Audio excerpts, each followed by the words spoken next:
Why is it that some people, when they get an obstacle in their way, figure a way to go up, under, around, over, through it, and other people go, I'm not doing that, and they end up, selling insurance or selling shoes. Well, I was always focused as far as what I wanted to do. I came out of the womb knowing I wanted to be on television in some form or fashion or entertain. I said, why'd you hire me? And they said, we feel that you ask the questions that the people at home want to know.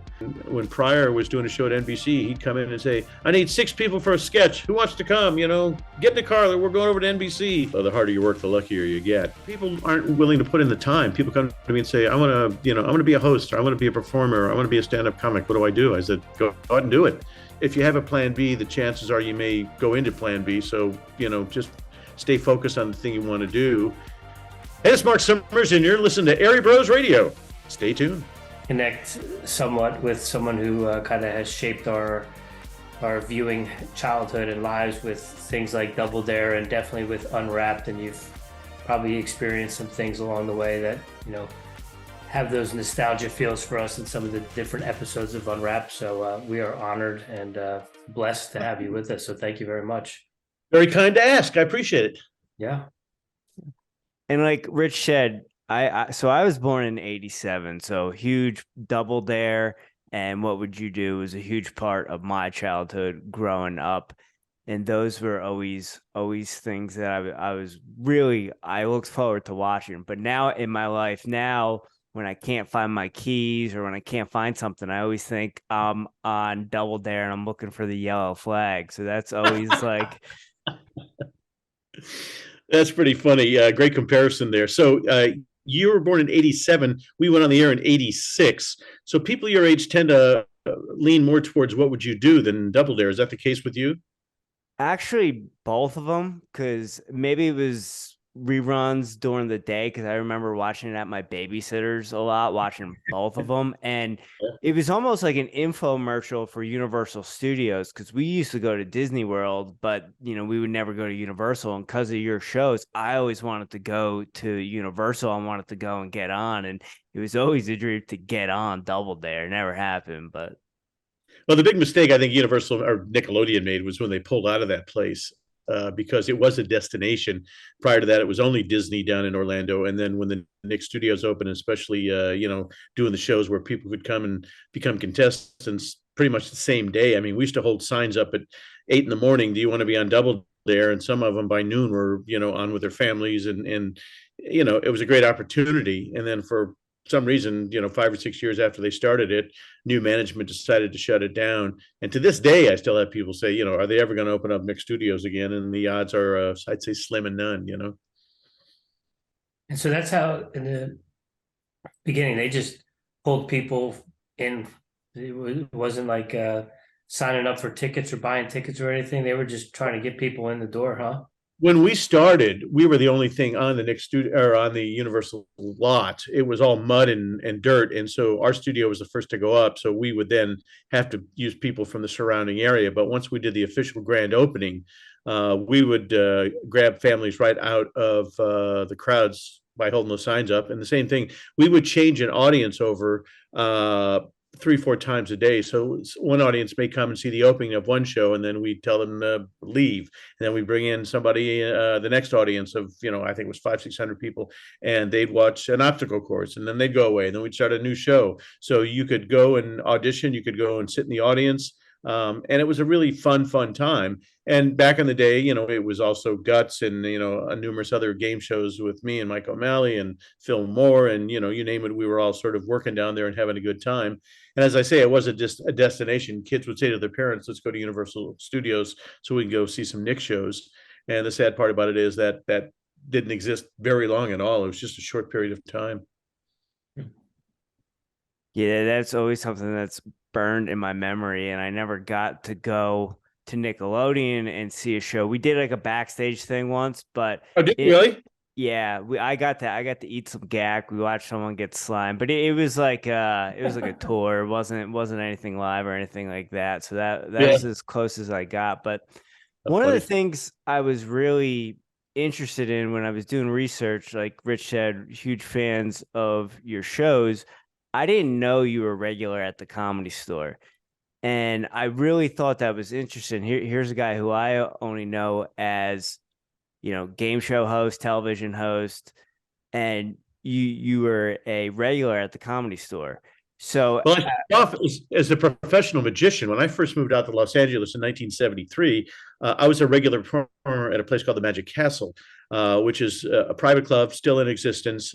All the entertainment is magic, and it's sort of like Disneyland for adults. Can't get in unless you know somebody. It's a whole thing. And so I was working 2 weeks a month there, doing 28 shows a week at $145 a week. Back then, it was still bad money, but I was a page at CBS Television City at the time. But my goal at the time I came out was I wanted to take over Johnny Carson's spot on the Tonight Show. A lot of us did. So I became a regular at the store. I started auditioning 5 or 6 months before I became a regular in June, July of 1976. And I started with Dave Letterman and Robin Williams and Jay Leno and Gary Shandling and folks like that. And worked at a place called the Laugh Stop down in Newport Beach. And I that's what I did. I mean, I was going after a goal, and stand-up was part of the routine. And to get into the regular, routine of working that club. And then at night, the best part, when we'd leave the club 12, 1 o'clock in the morning, we would all, and many of the names I just mentioned, would go to a place called Theodore's on Santa Monica Boulevard and sit there till 2:30, 3 o'clock in the morning, just discussing stand-up and jokes and is this funny, and sort of a camaraderie of one for all and all for one. It was a magical time. So you said you wanted to be Johnny Carson, and you kind of knew that that's what you wanted to do. What made you get into the stand-up and the magic aspect? You just knew you had to perform? When I always wanted to perform, and I grew up in Indianapolis, Indiana. The question you say in Indianapolis is, how the hell do I get into show business? And I was obsessed with Johnny Carson. He had a show called Who Do You Trust, a game show that aired on the ABC stations across the country at 3:30 in the afternoon. My bus would drop me off at about 3:15 or 3:20 from my first grade school and then junior high, and I would run to watch WLWI TV channel 13 so I could see Johnny. And there was something about that show and Johnny that made me laugh, even at my young age. And then when I heard he was taking over the Tonight Show, and did research on him back then when there were no computers or Nexus, Lexus, or God knows what, and found out he started off as a magician. And I thought, well, maybe that's what I should do. So I started to teach myself magic. And then in my junior high, West Lane Junior High, they had a magic club. And so I got into the magic club and started to learn how to perform and how to put routines together, and started off doing birthday parties. I would do a half-hour show for $25. And then as I grew towards my high school years, sometimes I do 3 or 4 on a weekend. I do, 4 on a Saturday and 3 on a Sunday. My price went up to $50 a show. And so when I was 17, 18 years old, I was making a ton of dough. Then I became a regular at a place called the Pizza Hut. And I would work weekends, and they were paying me about $150 a weekend cash to do shows from about 8 to 10 o'clock when families would come in to eat pizza. While they were waiting for their pizzas, I'd go to their table and do 10 minutes of magic. So I was entrepreneurial even back in my early days. Did those magic tricks come in handy with the kids with Double Dare? And I never did it with that. I No? thought they would help. I was dating in high school, but girls never seemed to be interested. In fact, they thought I was too nerdy, and a lot of them went out one date. And as soon as I started doing the magic tricks, they ran the other direction. They made you disappear. 100%. Very funny. The things we do is think that it's going to make a good impression, and sometimes it just doesn't hit with the right crowd. And boy, let me tell you, that did not hit. Marc, you bring up always wanting to perform, and I was really, something that I could really relate to is when you talked about your parents. You talked about, I believe it was on the Michael Bally show, when he was on your podcast. You talked about you wanted to be on the cheerleading team, but your dad said no. So you got a baton and started twirling it in front of the house and got really good at that just to spite him. And then when you came out with OCD, your parents were so upset they wouldn't speak with you. Yep. And those are two things that Rich and I can really relate with growing up. So where did that come from? Did you always kind of need something to kind of press up against, or were you just, hey, this is what I want to do. I can't go on the cheerleading squad, so I'm gonna twirl this baton. Well, I was always focused as far as what I wanted to do. I came out of the womb knowing I wanted to be on television in some form or fashion or entertain. I mean, I was performing in a place called Footlight Musicals, doing, my first show was Bye Bye Birdie. So, anytime I could get on a stage, and my dad just kind of didn't get it. Although my brother was and still is to this day a musician. I mean, he toured. He played for Liza Minnelli and was Marvin Hamlisch's conductor. So he was in show business long before I was. It was something in our genes for whatever reason. My dad was in the insurance business, but me and my brother wanted to go into entertainment. And so, I wasn't going to let anything get in my way. My parents used to say, you need to go into the insurance business with your father. Magic is just a hobby, show business is, no, that's not for people like us kind of situation. It's like, I just didn't listen. And I'm also, sort of proud of the fact I have a gentleman by the name of J.D. Roth who hosted a show called Funhouse and also created Biggest Loser and many other shows. And he and I are both sort of proud of the fact that neither one of us ever took a job outside of show business. Not that it's wrong to work at Macy's or be a server at a restaurant. I just chose never to do it. And so I was able to make a living doing magic, working the Comedy Store. The worst thing I ever did was I was a disc jockey in a disco in Marina Del Rey called the Hungry Tiger. That's as far outside of show business as I got, and that was still in the business as far as I was concerned.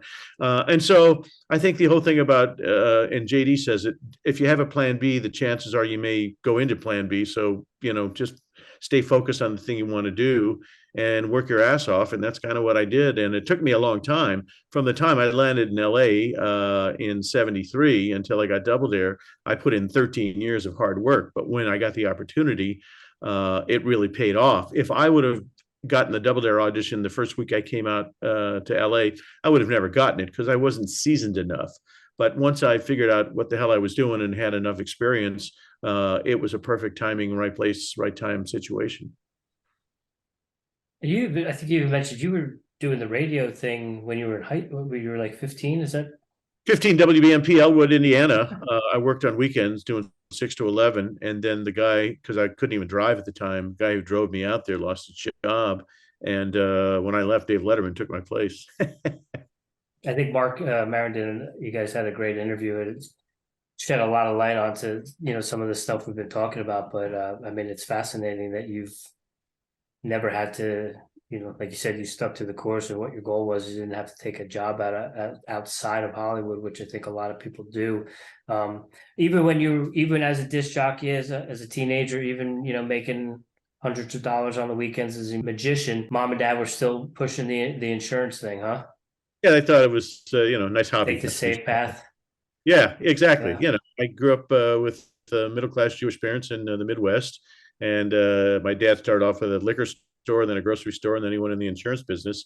And the idea that their kid would, even think about doing something like this. But my brother was a prodigy.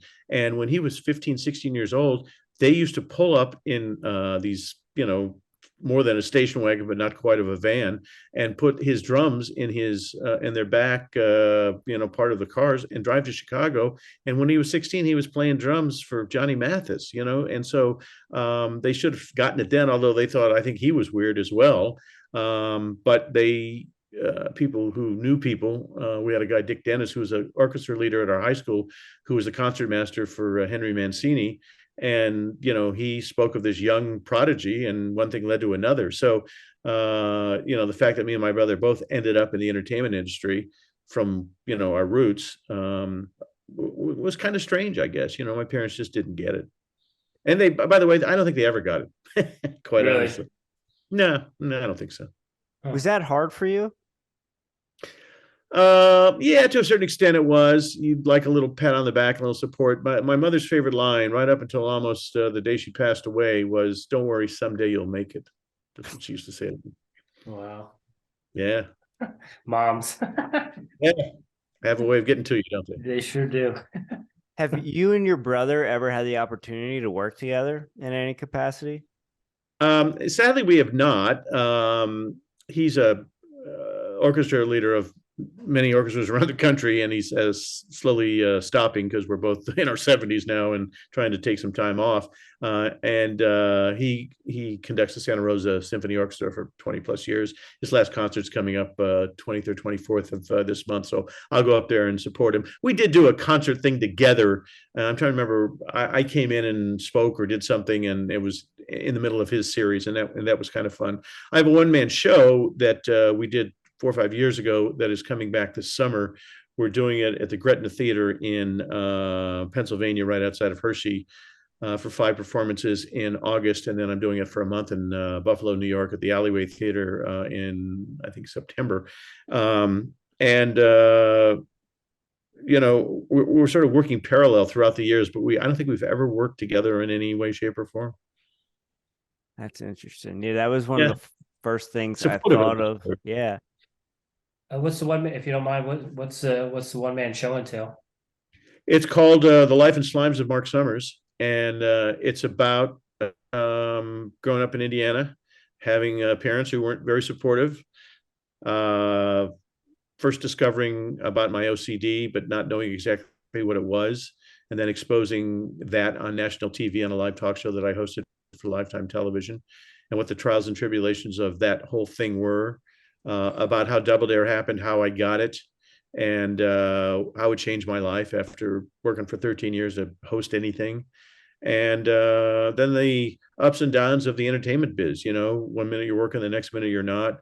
I went through a series of, after Nickelodeon years of doing a lot of stuff at Nick. Then I went to Lifetime, and then I was at History Channel, and ended up 20 years at Food Network. But there were a lot of ups and downs in between that whole situation. Got cancer, was in a car accident where I broke every bone in my face.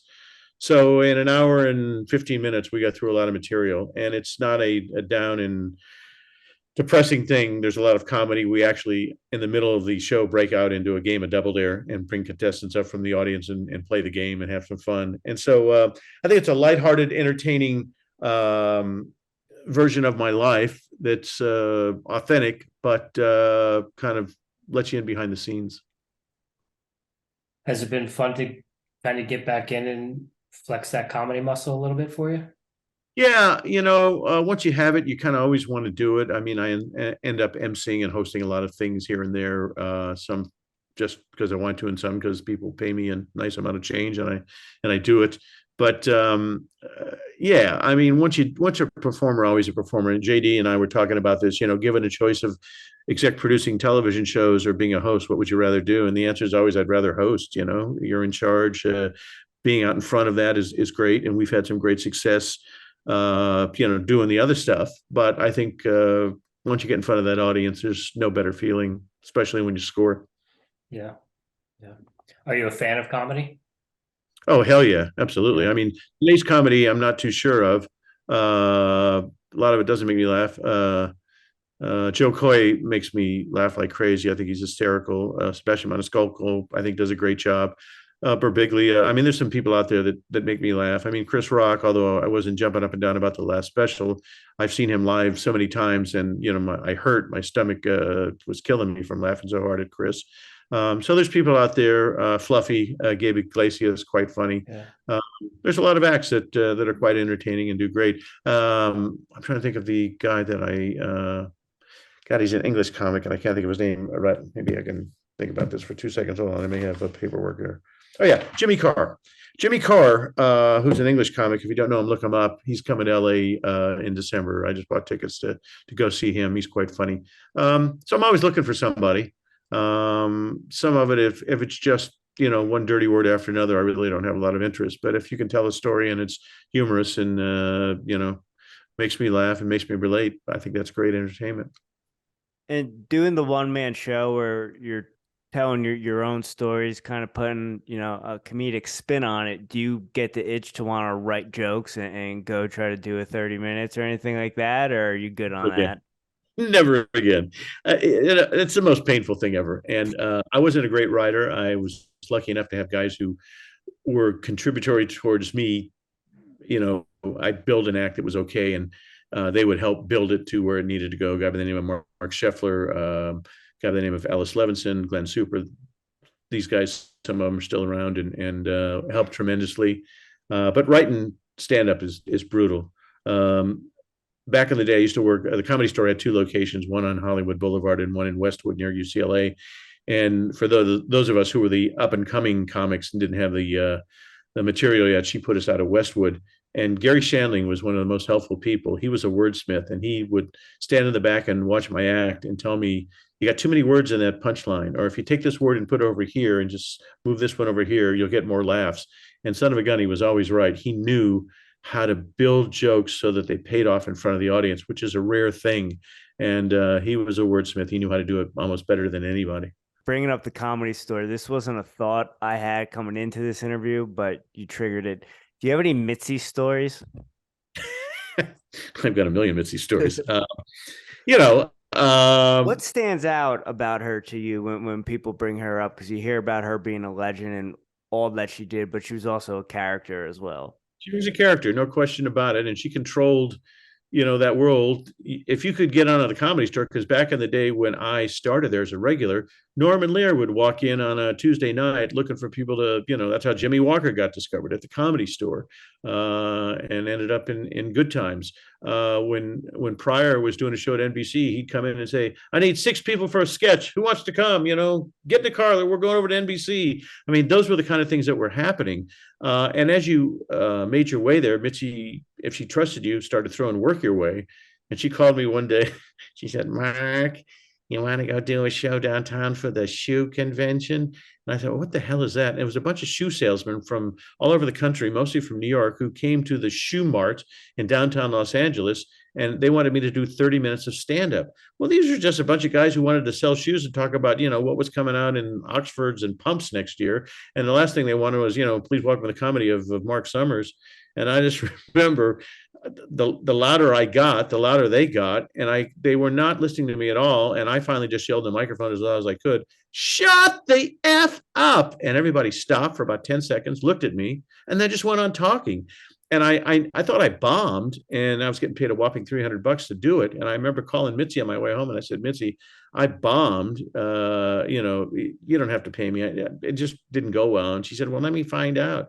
She called me the next day and she said, "What are you talking about? They loved you. Come and pick up your check." So you never knew from one extreme to the other, what was going on. But she was good until the point where I was there a couple of years, and you would call in on Mondays to get spots for the rest of the week. And I did my Monday call, and Chrissy, who answered the phone, said, "Wait a minute, Mitzi wants to talk to you." Well, if Mitzi wanted to talk to you, it was either the best news in the world or the worst news in the world. And she got on, she said, "Marc, there's nothing else I can do for you. You're no longer working at the Comedy Store." And which was her way of saying, I hit a point that she thought I wasn't getting past, and see ya. And that was hard to take, but you know what it did? It motivated me to realize that the Comedy Store was not a career. It was a place to get some experience and then move on. And if you used it, there are people I will not name right now who, when I started in 1976, are still there. And it's pretty much all they've done is the Comedy Store. And if you're not smart enough to realize that you use it as a stepping stone to get the hell out and do it as a profession, well, I feel bad for you. But I worked at the Improv as well, not as much. The Comedy Store was an easier room. The Improv was tough, and it was more like New York comics, and I wasn't in that breed.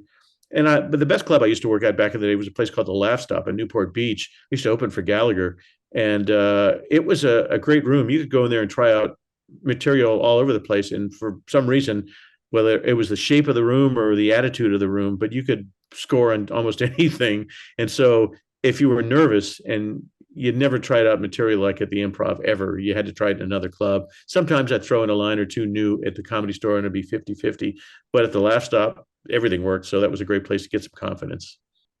Yeah, Marc, it's interesting to hear your stories about the Comedy Store and hear you on Maron, and then also go back and watch the Jay Leno with Burt Reynolds, because you're, like I said, we know you mostly from things like Double Dare and Unwrapped, where you have an image you come across, and then to see you get into it with him, that was and then just to hear these stories, it's fascinating to hear this whole other side of who you are and kind of the experiences that you've had. It's what was that like though with Burt? I mean, was that just was all of that like authentic and 100%? Everybody doesn't believe me and says, I just did a thing on PBS that'll be coming out soon. And I said this last time, I pretty much want to talk about it because I've gotten on debates with people online who tell me I'm full of crap and it was all set up. It was not set up. Burt was on a vicious book tour. He was in a bad mood. Um, he had no respect for me. In fact, he called me a bottom feeder of show business the next day, said I didn't give the movie star any respect. So, everything that you saw was authentic. And I've heard the stories, well, why do they have pies? And I've told the story that initially we are going to do something with pies, and Jay nixed it at the end. So the props were there. And, if people don't want to believe me, that's fine. It is what it is. It was survival of the fittest that night for me. I waited my whole life to get on that show. Wanted to do it with Johnny, not necessarily with Jay, but just to get on. The Tonight Show was an experience. And what happened, was mind blowing at the time, 30 years ago, and it still doesn't go away. I remember getting in the car and calling my wife and saying, either the best thing in the world just happened to me or the worst thing. I'm not sure. But to this day, people still want to talk about it. In fact, when Burt Reynolds died, I got a lot of phone calls, people wanting me to trash him. And I said, leave the guy alone. He had a bad last couple of years. And, it was odd to go from the number one box office star in a year, 5 years in a row, and then pretty much die with not much dough. How that happens, I'm not sure. But my experience with him, not terrific. Some people loved his movies. I thought it was redundant, and he played the same part over and over again. But what I think is irrelevant, what he did, for him, he's got a large fan base, and it's just too bad it didn't continue. Yeah. Marc, I love you sharing your truth about I wasn't that into his movies, because you kind of said the same thing about Andy Kaufman, and I've always thought the same thing as well. And I get it. I appreciate what he did, but I've never sat down and like, oh, I need some Andy Kaufman stuff. So I appreciate your honesty with that. He never made me laugh once. I knew him. We went to school together, all that stuff. I just didn't get it. I just thought it was a big goof. I saw him, we were at the Improv one night, and he started reading The Great Gatsby and cleared the place out, and Bud Friedman was laughing as everybody left his club. I don't know. It's performance art. Very few people can do it well. I didn't think he did it well. Quite honestly, I thought if he would have lived, his career was over with anyway. But that's just my opinion,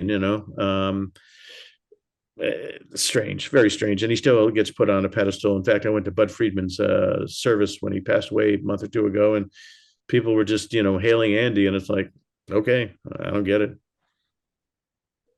Yeah, you'd even mentioned that some nights you would have conversations. You might even go out to dinner with him, and then the next night he would pretend that he didn't even know you.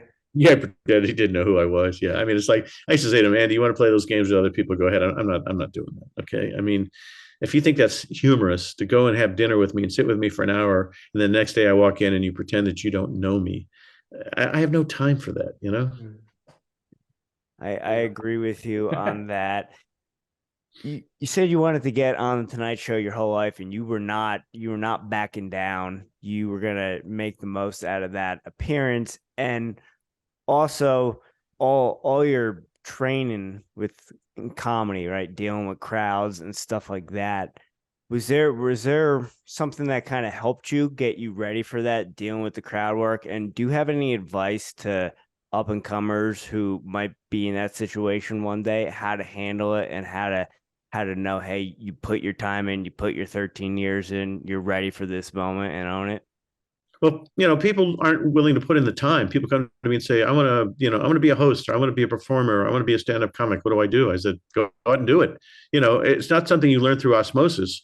The more experience you have in front of a crowd, and the experiences of being heckled, or, the best experience I had was a warm-up announcer. I worked on Soap and Star Search and Alice and Webster and What's Happening Now. And you do 10 or 12 minutes before the stars are introduced. And then your job is to shut up until they have to do a scene change. And sometimes you have to fill in 5 minutes, 7 minutes, 12 minutes, sometimes 20 minutes. And so what do you do during that time period? You can't, bring out your wallet and show pictures of your kids. You have to be able to interact with a crowd.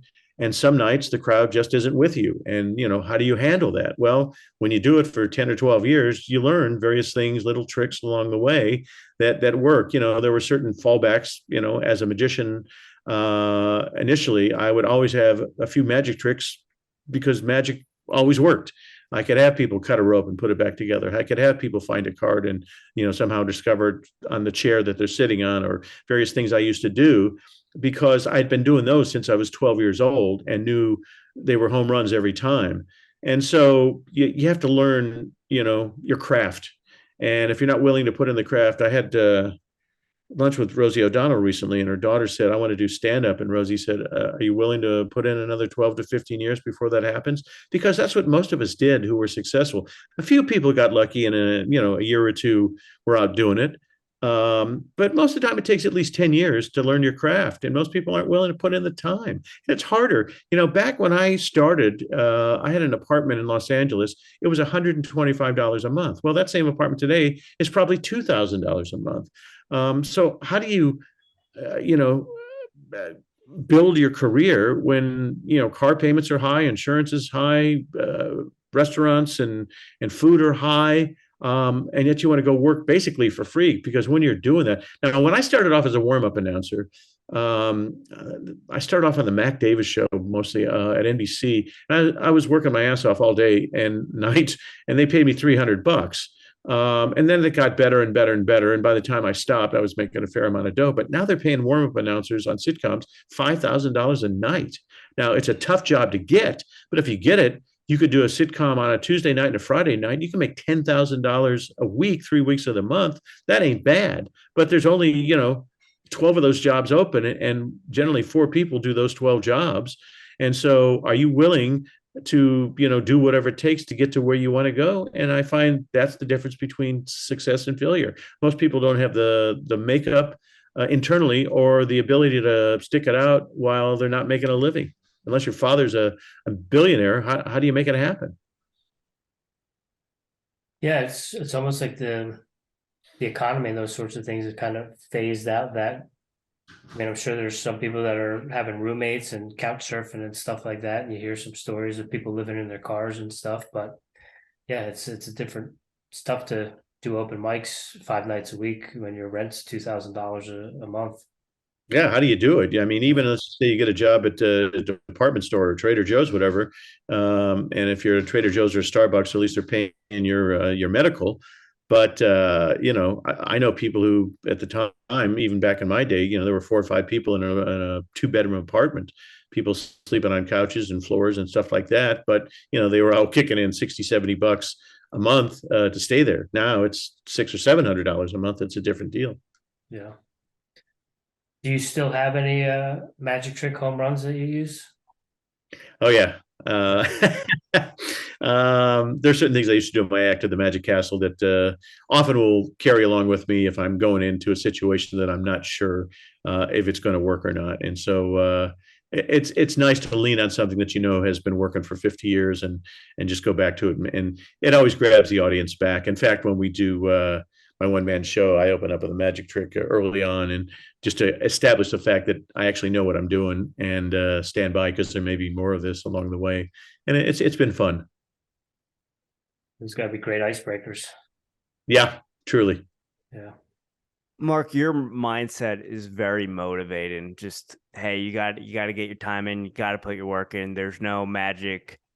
No pun intended. There's no magic to it. You just got to put the work in. That 13 years you put in prior to Double Dare, what was your mindset when you were doing it? Were you just out there, hey, I'm trying to get a big gig, or you had a family and you were just going to take whatever job you needed? And hey, if this is what it takes to do this for a career my whole life, this is what I'm going to do. Well, I have a line in my one-man show, the harder you work, the luckier you get. And that's true. And I also, when I lecture to colleges, my opening line is, nobody got up this morning and said, I got to go get Marc Summers a job today, because nobody really cares. Yeah, when it was just me and Alice, my wife, it was easier. She was a dental assistant. I was working the Magic Castle. And then I was doing writing jobs along the way. And I kept talking about being at the Comedy Store, and I just never went. And I got a chance. I got offered a job on a show called Crosswits. My first job was writing a show called Truth or Consequences. The last year Bob Barker did it, and I didn't last very long on that show. Got fired, and the same company was doing the show called Crosswits, and they brought me into audition to write. And so I worked for a week, basically for free, and then they said, "You're hired." And you start at $600 a week. This was 75, 76. And I thought, well, geez, I'd never made $600 a week in my life. That's insane. And they said, well, you start Monday. And I said, I got a little problem. And they said, what's that? And I said, well, I'm performing at the Houseware show in Chicago, and I think they were paying me $1,000 or $1,500 to do my magic there. And the guy said to me, Bruce Bellin was the guy who was a earlier performer with a group called the Four Preps. And he said, well, you can't do both. You have to decide. You're either a performer or you're a behind the scenes guy. Figure it out and call me over the weekend. And so I went to my wife and I said, I got offered the job, $600 a week. And she said, that's great because I really want to buy a house. And I said, yeah, but I got a problem. I'm doing the Houseware show on Monday. And the guy said, I can't do both. And she said, well, what's your preference? And I said, well, performing, not writing. And she said, oh, you always talk about going to the Comedy Store, but you never go. So here's the deal. I want to get out of our apartment and buy a house. But if you really want to do stand up, then go do it. Okay. Turn this job down. Go do the thing in Chicago. When you come back, I need you to start auditioning for the Comedy Store and hopefully you become a regular and that'll grow your career. But if you're not going to work every day towards that goal, then take that writing job and, blow that other thing off. And I called up Bruce Bellin and said, hey, thanks for the offer. I'm passing. He told me I was out of my mind. And that's when I started my writing and hunt to be at the Comedy Store. And we would stand in line for 2-3 hours on a Monday, hoping to get our name drawn to go up and do 5 minutes and that Mitzi would see us. And so it was a combination of events like that and my wife's motivation and the fact that we wanted to have kids and knew on the salary that I wasn't making that wasn't going to happen. And all those things, I guess, kept me motivated. How important has your wife been to your career, and how much having her outside of the industry has helped you to have someone to throw stuff off of and get advice from? She's been there 115%. I was very lucky that somebody believed in me that much and told me, go do it. But if you're not going to do it, let's figure out what plan B is at that point. But she believed in me. Here was very funny. We just started dating and I was working the Magic Castle and I thought I was kicking ass and taking names. Apparently I wasn't because I brought Alice to the show, thought I did well that night. And afterwards I went backstage and brought her. I said, so what do you think? And I was expecting glowing reports. And she said, you need a lot of work. And I thought, oh my God, what are you talking about? And she said, it was okay, but it wasn't that good. And my head exploded. I went, wait a minute, and we used to have a line at the Comedy Store where people would die and then they'd come off and say, oh man, I killed. We called it, they had laugh ears. No matter what they did, they thought they were hysterical. And apparently I thought I was hysterical, but apparently I wasn't. And, here's my wife dating me, future wife, not married yet. I'm soon to ask her. And she didn't think I was very good at what I did. Now, she married me, so she must have seen, a future there. But her belief in me and her sort of direction and allowing me to go do what I did, at one point in my life when I was doing the store and she was a dental assistant, after we'd go to Theodore's on Santa Monica Boulevard till 3 a.m, as I was coming home, I'd get home at 4 a.m. and was so wired, I'd watch TV. And just as I was going to bed, she was getting up and getting ready to go to work at the dentist's office. So we were like passing in the night for, 2-3 years because I was doing my thing and she was doing hers. You all met in California? Yeah, I was a page on the Mary Tyler Moore show, and she was standing in line, and I thought she was super cute. And she came up and asked me where the bathroom was, and I said, "What's it worth to you?" And she sort of chuckled, and found out how to get in touch with her. And 9 months later, we were married. Been married this June 16th, 49 years. Wow! Congratulations! Yeah, thanks. Yeah, that's awesome. So, Marc, we're talking about having you on for episode 200 and getting all nostalgia and we're originally from New Jersey, and we both lived in Denver. Jimmy's still there, but I think your travels with Unwrapped has taken you to both of those states, and you've done quite a few things in Colorado and Denver specifically, or in and around Denver, but then there's also some things in New Jersey that you've done. And I think you actually said you lived in Philadelphia when you were filming that show. Lived in Philadelphia when I was doing both Restaurant and Dinner Impossible as executive producer. Our offices were based in Philly, and I moved there for 12 years. So yeah, I was there. Unwrapped was shot primarily for the first, 6, 7, 8 years out of Denver. Okay. First we shot at an amusement park, and then we shot in Pueblo, Colorado, and then we moved back to Denver into the Comcast facility. And then the last couple of years, we took it out on the road and actually I was in the factories as opposed to, throwing the videotape pieces that were there. So I spent a lot of time in Denver. I still go back. There's a show called Daily Blast Live that is syndicated throughout the country, but it's based out of Denver. And I go in there a couple of times a year to guest hosted with that group. It's a fun show. And Jersey, certainly I was there all the time because of being in Philly. I mean, I did my grocery shopping in Cherry Hill, and I started doing theater again. Did Grease out. Why can't I think of the theater? But it was one of the shore cities. And so I've spent a lot of time in both places, and one extreme to the other. Jersey is so far different than Colorado. Colorado, I've never seen more people walking with dogs as I do when I'm in Colorado, especially in Denver. And Denver always confused me. I think it can't figure out if it's a East Coast city, a West Coast city, a Midwest city. I think it's confused. The one thing I always thought, though, when you see an attractive older woman in California, they've had hundreds of thousands of dollars worth of work. When you see an attractive older woman in Colorado, they've been working out, climbing mountains, and staying in shape. And I've seen some of the best looking women who are 50 plus in Denver through natural ways, as opposed to spending much money with doctors in California. So I've always liked that part of the city. Yeah, definitely. And then the amusement park, that was it Ishins? Is that what it was called, Jim?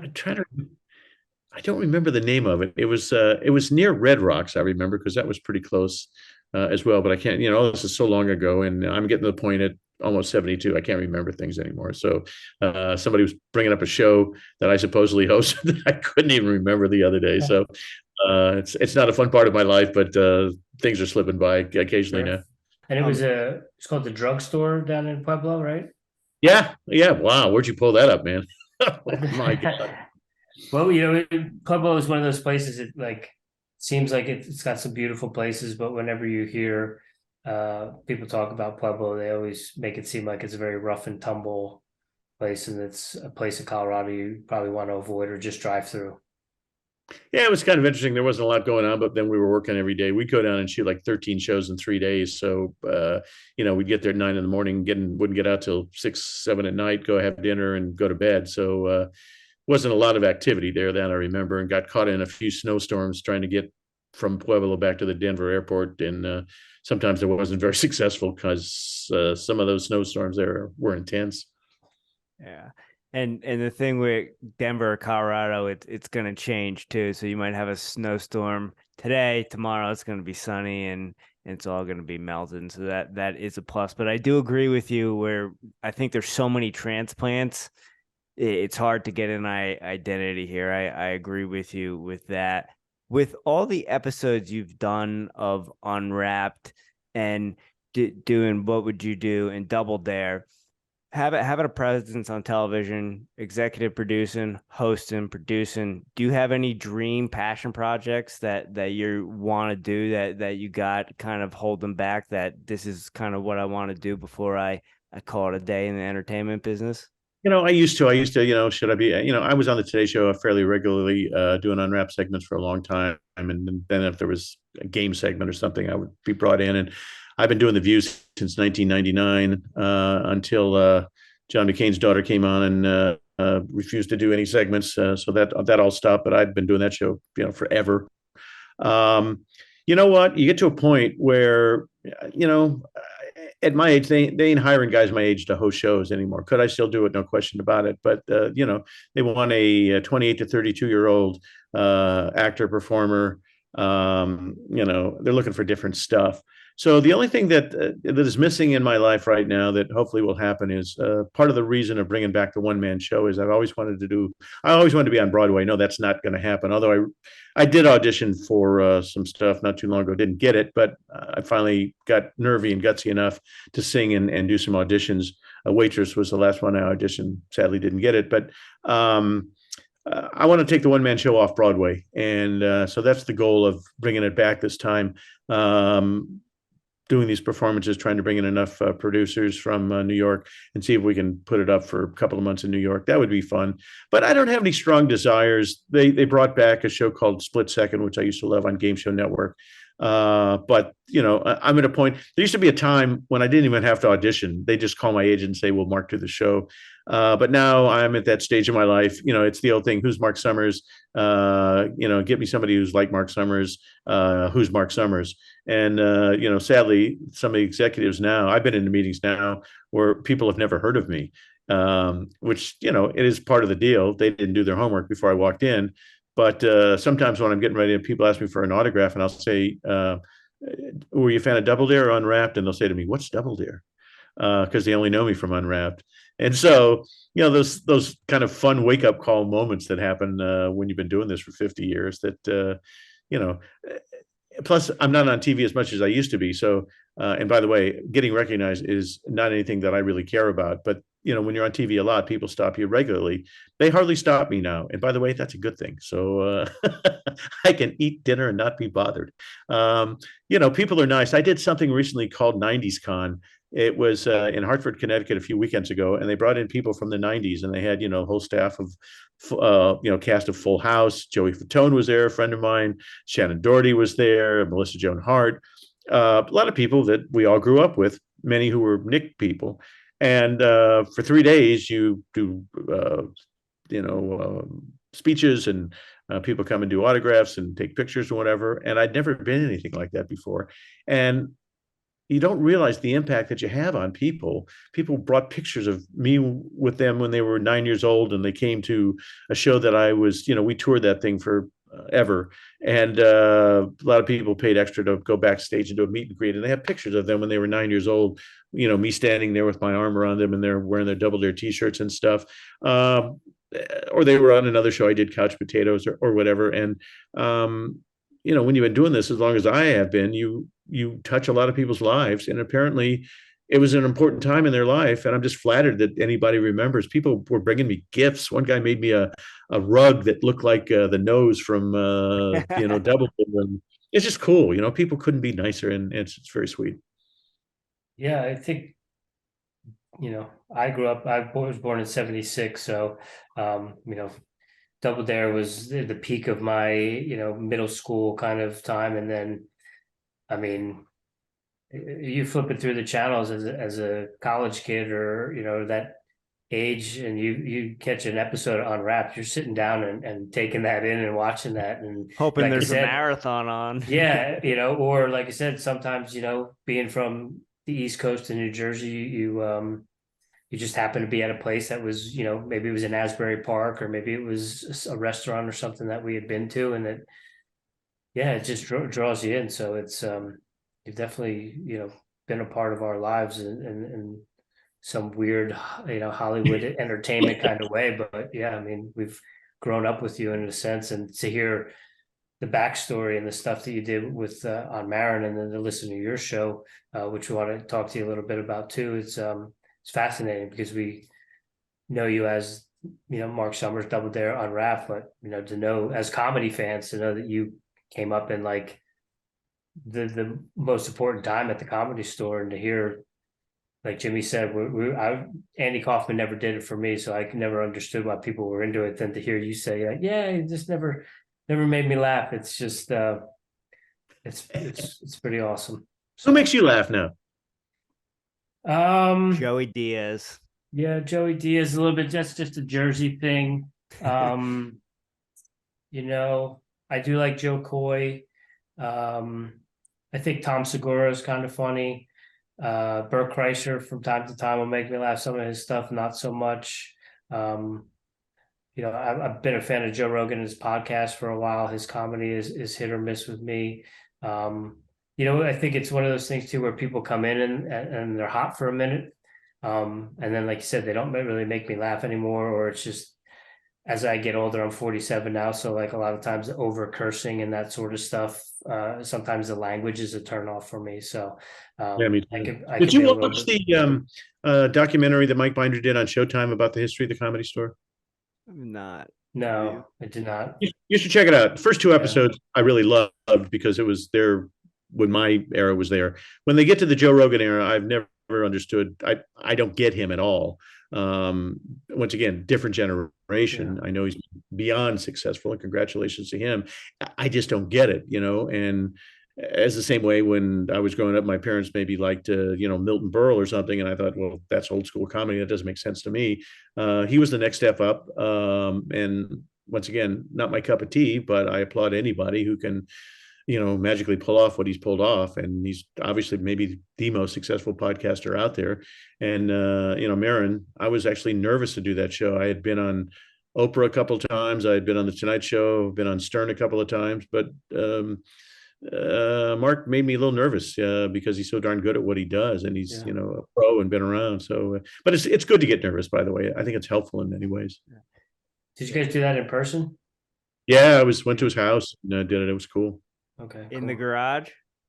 No more garage. He bought a new house and he's got a guest house. He's moved up in the world, so we went to the guest house and it was good. All right. Marc, I know you said people don't recognize you or don't know the name as much anymore. Just so you know, when I bring up Marc Summers and people don't know who you are, they're too young for me. That's kind of my measuring stick in life. So just keep that in mind. So Rich brought up your podcast, and again, kind of with the nostalgia thing, I could listen to your voice all day because it brings me back. But I really enjoy the podcast. I really enjoy the episodes that I've listened to. What is your goal with the podcast? Do you have certain kind of bullet points you want to get out with every episode, with every person? Is it kind of a general overarching goal? No, it's called Marc Summers Unwraps, and I want to find out. When you go to a movie or watch a TV show or a Broadway play and you go, boy, the person who's starring that, they're the luckiest people in the world. And the answer is no, they weren't lucky. Once again, they worked their asses off. But why is it that some people, when they get an obstacle in their way, figure a way to go up, under, around, over, through it, and other people go, I'm not doing that, and they end up, selling insurance or selling shoes. Not that there's wrong with either one of those stuff, but nobody's lucky. Okay, you have, as there was a sign over my 7th grade shop class that Mr. Cubitt had that said, work your plan and plan your work. And you have to do that. So finding out about people overcoming obstacles, and our first guest was Anthony Ramos, who was a guy who I did Grease with at Long Beach Island, New Jersey. That's where it was. And he was 17, 18 years old when he, started the role. Now he did Hamilton and he's starring in every movie. He's doing Transformers and God knows what else. And to hear his story, and I knew some of it, but not all of it. And when I did Guy Fieri, I hosted Food Network Star the year he won, and we've been friends forever. I mean, really close friends. But when he told me on the podcast that he didn't graduate high school, my head exploded. I had no idea that he, didn't do that. So I'm discovering things. We just had Gabe Iglesias Fluffy on, learned some great stuff from him as well. Who do we have coming up? Alex Brightman, who has starred on Broadway, both in School of Rock and Beetlejuice. He wrote my one-man show. Tony nominated twice. He's coming on. I just did George Wendt yesterday from Cheers. So we're getting some really good talent. And there's a story behind the story. And, yesterday what I found out from George Wendt was, Cheers was a major part of his life. He did every episode, nominated for, Best Actor umpteen times. Sadly didn't win, but, he's worked a long time. But when I found out about his Broadway background, he played Edna in Hairspray, and he did a show that I saw years ago called Art. Man, he lit up that live performing thing amongst all people I know who are, in the arts. There's just something very exciting about that. And to see George get excited about, shows he did 10, 12, 15 years ago, but reminisce about what it was like. So overcoming obstacles, but learning, more behind the scenes stuff. We have Paula Poundstone coming on in another week or two that we're recording. And a few surprises along the way that I can't mention just yet, but I'm having a ball doing it because it's basically my show. I have great producers and people behind it, but most of the bookings early on are mine, and I write all the interviews on my own. And so I can bend it in a direction that I want. Some of the interviews, like with Mike O'Malley, went a couple hours, and my team at Believe know how to edit that thing, so it's so darn creative and makes me look even better than I really am. And so it's a good group of folks. They chased me to do it. I turned them down a few times. I finally said yes, and I'm glad I did because we're doing really well. And after week one, we had publicists calling us trying to book people on, so I was excited about that. And so you have a studio and everything set up, and you go. We've tried to do some Zooms. They're just not as good. And so the new rule is unless it's Jesus or Obama, you got to come to the studio. And so, what's your process like when you're writing out the interview? I do deep dives. Most people I've had on so far are people I know a fair amount about anyway. So I write questions that when I got hired at Lifetime years ago doing a show called Our Home, I said, "Why'd you hire me?" And they said, "We feel that you ask the questions that the people at home want to know."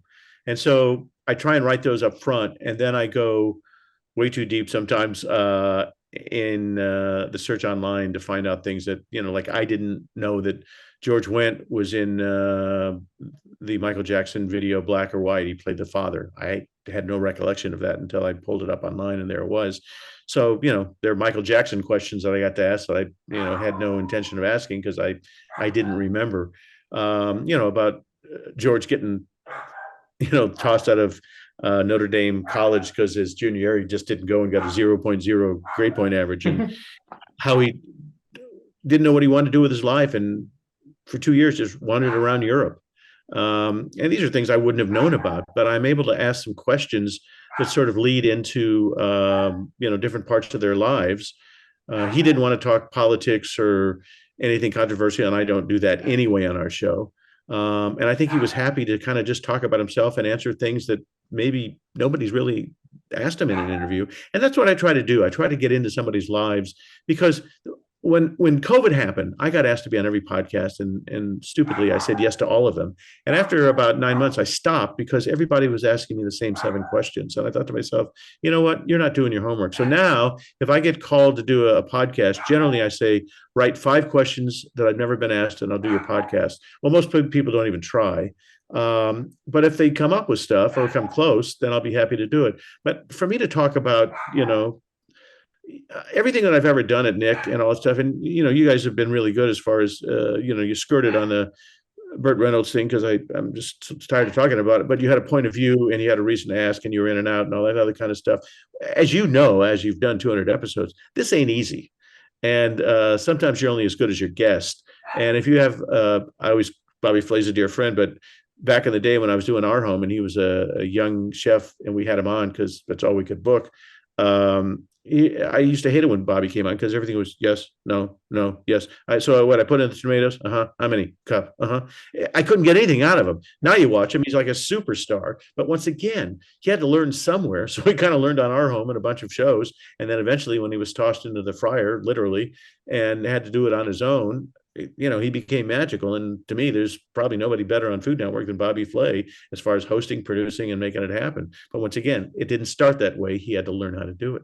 Again, when are you going to get to ask Marc Summers a question about interviewing someone? But you said that one of your strengths and why they hired you to interview was because you're going to ask the questions that everyone wants to get the answer for. And sometimes that's going to be an uncomfortable question. And you brought it up. Well, before coming on here, I wasn't sure about bringing up Burt because it's been covered enough. We're not going to uncover anything that hasn't been uncovered, but there's some curiosity and just some certain point of views.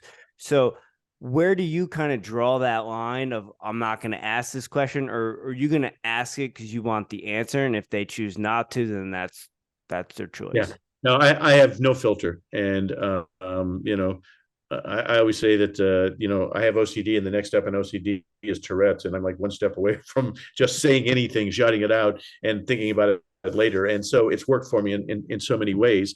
And having JD Roth on recently, I've known him since he's 19 years old. He's 55 now. And there were questions that I sort of knew the answers to. And I wanted to go deep. And he's such a fascinating guy. He could be a motivational speaker. He's super smart. And I was able to go down that road and get some answers. And I think, you guys mentioned my voice that, it's whatever it is, soothing to you and you grew up with it and whatever. I think I'm able to get the confidence and trust of people where I think I can get them to almost say anything. I have relationships with strange people. People wonder, how do I know Rosie O'Donnell? Well, I was doing the warm-ups on Star Search, and then she took off and I took off. And then we both became regulars on a show called Win, Lose, or Draw, and we were very competitive. And so sometimes, weeks on end. It would be Rosie's team against my team, and we both wanted to win more than the other person. And so I got to know her. I did her talk show, and I've had interesting relationships. I'm not close with anybody in the entertainment industry. I don't hang out with people in the biz. I'm just not that guy. I don't hang out anyway, but I don't have a lot of really good friends in the entertainment industry. And so I did what I'm doing because I'm passionate about it, not because I wanted to be rich and famous. When I go to college classes and I'll say, well, why do you want to be in show business? They say, oh, I want to be rich and famous. I went, yeah, odds of that happening are slim and none. And that's no reason to do it. If that's the only reason, chances are it's not going to happen. And it's fun for me. I live up near Dennis Miller, and we have lunch once a week. In fact, we're doing it tomorrow. And JD joins us often. And when I first started having lunch with Dennis, I was scared out of my mind. He's the smartest man I've ever met. When you go and have lunch with Dennis, you have to take a dictionary, an encyclopedia, and a thesaurus, because half the time I have no idea what the hell he's talking about. I have to go home and look it up. But he's the nicest guy in the world. He makes you think. You can agree or disagree with his points of view, but he has a point of view, which not everybody does. And so I admire the hell out of him. Marc, you talked about, the one thing left to Hollywood, or entertainment rather, is, that kind of off Broadway or Broadway, like that's the ultimate final, kind of goal or dream of yours. And then you just mentioned Long Beach Island. You did Grease on Long Beach Island. That's not too far from where we grew up. We're very familiar with Long Beach Island, spent many days in the summer there, surfing there. Surflight Theater. Yeah. Oh, okay. Surflight Theater. Absolutely. No, exactly. There, that is. And I used to actually teach at a school down there. So some of the kids used to perform there, summer theater and stuff like that. What other performances have you done? Well, as far as theater, like just theater. Yeah. Not enough, sadly. You have to make choices along the way. And quite honestly, you really can't make much money doing theater. After I got bumped initially from Waitress, they did call and wanted to know if I wanted to do a tour. And at this point in my life, I'm really not interested in getting on a bus and traveling with people less than half my age to do that. And the money isn't great. So I said, I'll do it for 6 months. If you can guarantee me I can do Broadway, and they wouldn't make the guarantee. So I chose not to do it. My choice. It's weird now with COVID finally kind of shutting up. But when I got not cast for that show, they said I played it too young, that I had a lilt in my voice, and I was auditioning for the role of Old Joe, the guy who ran the diner. And they said, no matter how you play it, you can't play old. You just come across too young, no matter what you do. And I said, because when I was doing that, I had to put it on tape and send it in. And I said, if I would have been in the room and you would have given me direction, I probably could have followed that direction and done the job you wanted. So I'm hoping that auditions go back to live in the room stuff, as opposed to, here's the sides, memorize them and put it on tape and send it to us. Like, that sucks. So, and also, I'm not going to lie to you, the older I get, the harder it is to memorize. I just got the rewrite of my script from my one-man show. It's 60 pages. I'm praying to God I can memorize 60 pages again, even though it's about my life. Alex just did a rewrite, and he said, 5 years later, he's a much better writer. And it's, we had a couple of moments in there that I thought were kind of clunky. They're no longer clunky. The thing just flies by, and it's much funnier.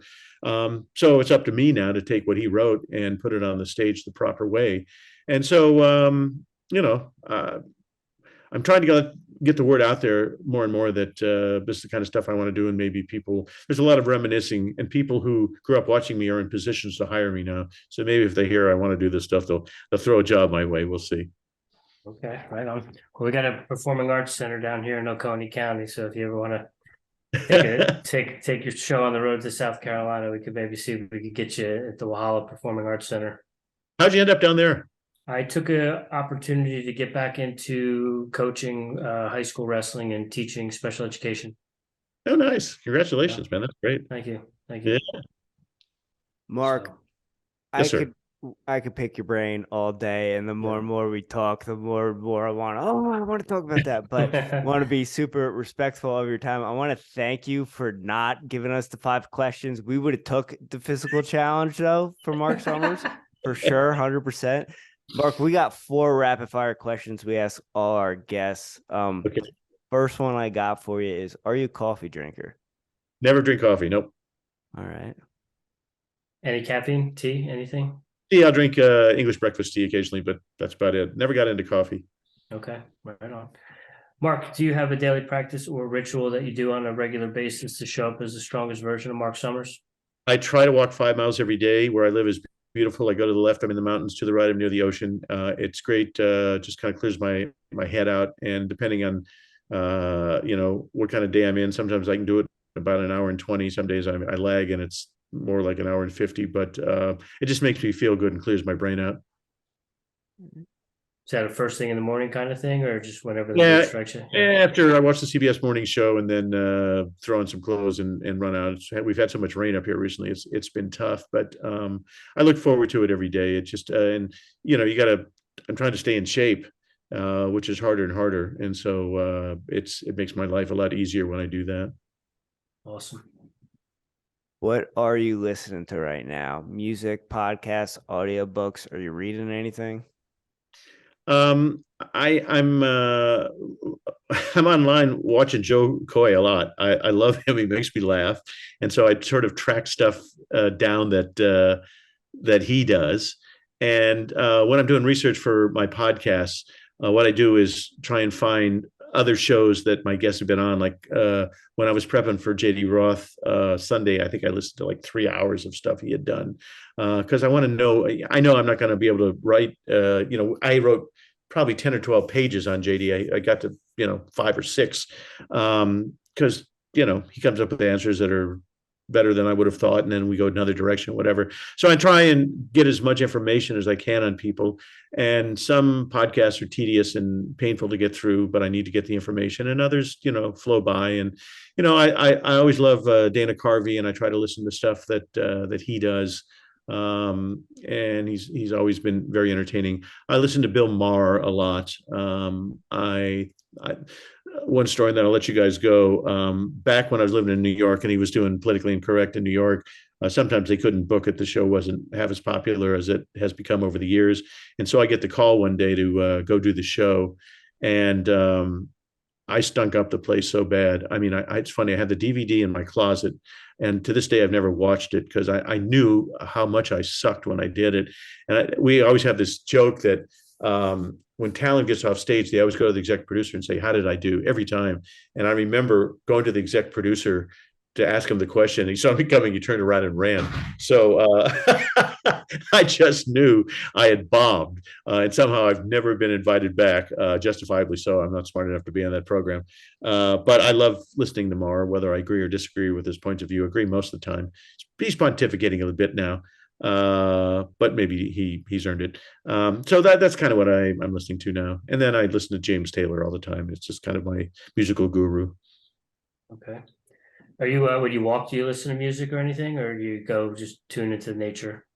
It depends. I listen to a lot of MSNBC, and then if I get fed up with what I'm hearing on there, I'll go to music. I have God knows how much music on this silly phone, so I listen to everything. And other days I just commune with nature. There's this place called San Ysidro Ranch up near in our community, and it's beautiful. It's got this great gardens, and you can look down on the ocean.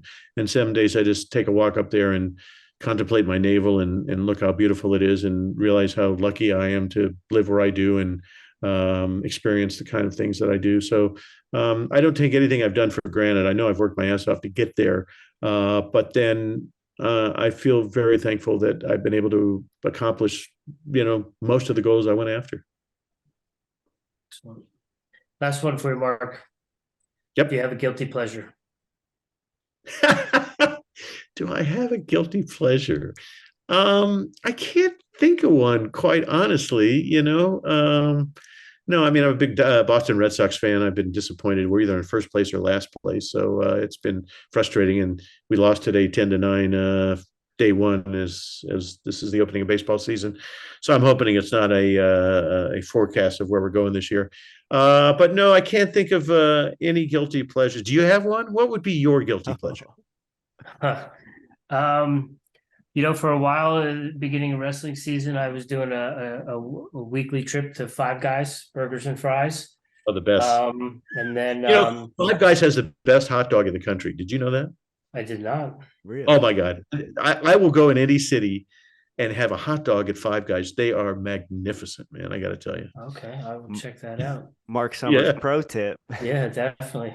I'm on the road all the time. In fact, there's in a couple of airports across the country, there are Five Guys that serve breakfast that are somehow magical as well. So just a little hint: if you're in an airport and there's a Five Guys, eat there. It's amazing. Okay, yeah, definitely. Pro tip. Marc, you are the man, sir. Thank Yeah. you so much for your time. Keep doing your thing. We'll be listening to the podcast and following along with everything you do. Hey, thanks. You guys were great. Let's do this again sometime. I really appreciate your time. Absolutely. Thank you, Marc. It's an honor and pleasure. Same here. You have a nice evening. Take care. Thank you. Take care.